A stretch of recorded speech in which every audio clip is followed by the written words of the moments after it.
رمضان المبارک کی آمد ہے، اس کے بارے میں چند گزارشات بہت عاجزی کے ساتھ پیش کرنی ہیں۔ رمضان روزہ بہت بڑا عمل ہے۔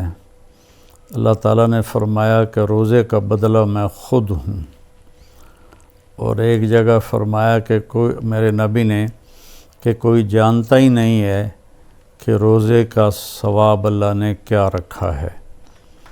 تو اللہ ہمیں توفیق دے روزے رکھنے کی۔ تو اس سے پہلے ہم اپنے دلوں کو صاف کر لیں۔ کسی کی نفرت ہے اس کو صاف کر دیں، بغض ہے، حسد ہے، کینہ ہے۔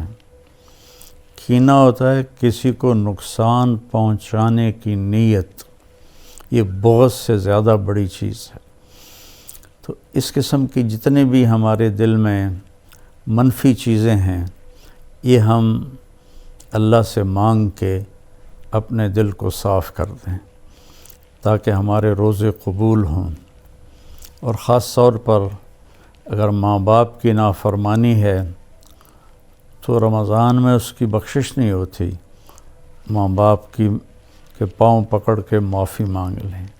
اگر شراب کی عادت ہے تو شرابی کی بھی بخشش نہیں ہوتی، توبہ کر لے تو سب معاف ہے۔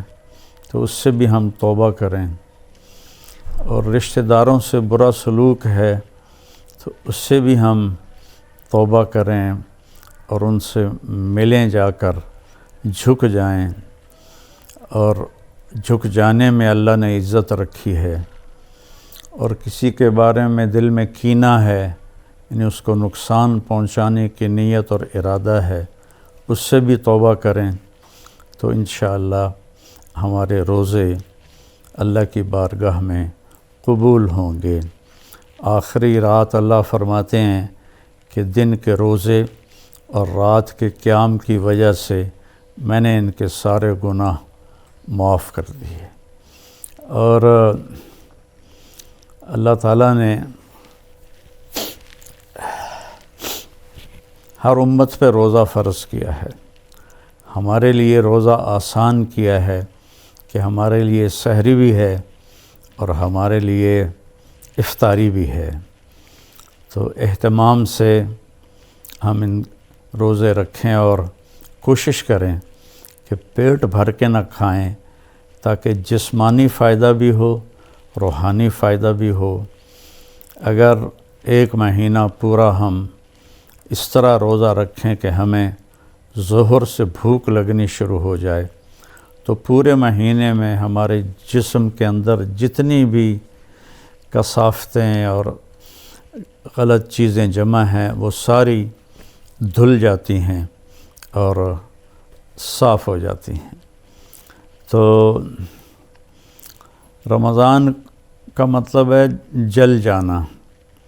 تو رمضان اور جل جانا اور روزہ، اس میں مناسبت یہ ہے کہ جوں انسان روزے رکھتا چلا جاتا ہے اللہ اس کے گناہوں کو جلاتا جاتا ہے، یہاں تک کہ آخری رات اس کے سارے گناہ جلا کے اسے پاک اور صاف کر دیتا ہے۔ تو ہم اپنے دلوں کو صاف کر کے لڑے ہوئے اسے صلح کر لیں، معاف کر دیں۔ چند دن کی دنیا ہے، لڑائی جھگڑے کا موقع ہی کہاں ہے۔ چند صبحیں ہیں، چند شامیں ہیں، بہت سی بیت گئیں، تھوڑی باقی ہیں۔ بہادر شاہ ظفر رحمۃ اللہ علیہ کا شعر ہے، ان حسرتوں سے کہہ دو کہیں اور جا بسیں، اتنی جگہ کہاں ہے دل داغدار میں۔ تو دل داغدار میں اللہ کی محبت اور اللہ کے رسول کی محبت اور اللہ کے بندوں سے محبت اپنائیں تاکہ ہمارا ہر عمل قبول ہو اور اللہ تعالی ہم سے راضی ہو۔ اور دوسری بات یہ ہے مالدار حضرات کے لیے کہ زکوٰۃ کا تو ضرور اہتمام فرمائیں۔ بہت غربت ہے، اور بہت مہنگائی ہے، ہمارے گناہوں کی سزا ہے کہ مہنگائی کا عذاب ہے ہمارے اوپر۔ جو اللہ ہی ٹالے تو ٹالے، ہم سب اللہ کی بارگاہ میں توبہ کریں اور کھل کے مال خرچ کریں، زکوٰۃ بھی دیں، زکوٰۃ سے بڑھ کر بھی دیں، اور ڈھونڈ ڈھونڈ کر خاص طور پر ان لوگوں کو جو سوال نہیں کرتے اور گھر میں فاقہ ہے، انہیں تلاش کر کر کے ہم اپنا مال خرچ کریں کہ جو ہم نے خرچ کر دیا وہ ہمارا ہو گیا، جو ہم نے بچا کے جمع کر لیا وہ مرتے ہی پرایا ہو گیا، پتہ نہیں اولاد کا ہے یا کس کا ہے۔ تو زیادہ سے زیادہ اللہ کے نام پر مال خرچ کریں، غریبوں کو، ان کو ڈھونڈ کر، مریضوں کو، روزہ رکھنے والے روزہ رکھ نہیں سکتے ان کو ان کی امداد کریں، تو اللہ تعالیٰ آپ کے اس مال کو جہنم سے بچاؤ کا ذریعہ بنائے گا۔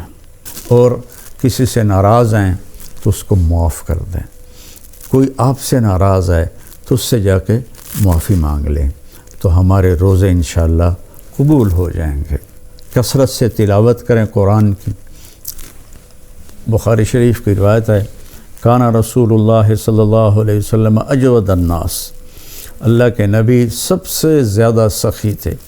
وَأَجْوَدُ مَا يَكُونُ فِي رَمَضَانَ حِينَ يَلْقَاهُ جِبْرِيلُ يَأْتِيهِ كُلَّ لَيْلَةٍ فَيُدَارِسُهُ الْقُرْآنَ، اور رمضان میں آپ بہت زیادہ سخی ہو جاتے تھے۔ جب جبریل آتے تھے روزانہ رات کو آپ جبریل کے ساتھ قرآن کا دور فرماتے تھے، تو یہ واحد نبی ہیں جن کے پاس اتنی کثرت سے جبریل تشریف لائے، ہر رات تشریف لاتے تھے۔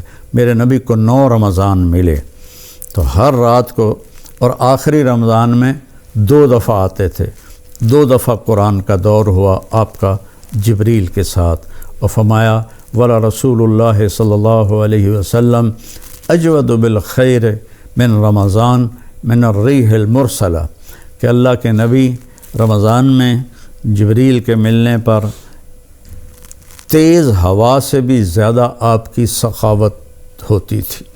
تو میں مالداروں سے کہتا ہوں سخی بنیں، صرف زکوٰۃ دے کے مطمئن نہ ہوں، زکوٰۃ سے اوپر بھی خرچ کریں، اللہ آپ کا رزق بڑھائے گا۔ اللہ مجھے آپ کو توفیق نصیب فرمائے۔ السلام علیکم ورحمۃ اللہ وبرکاتہ۔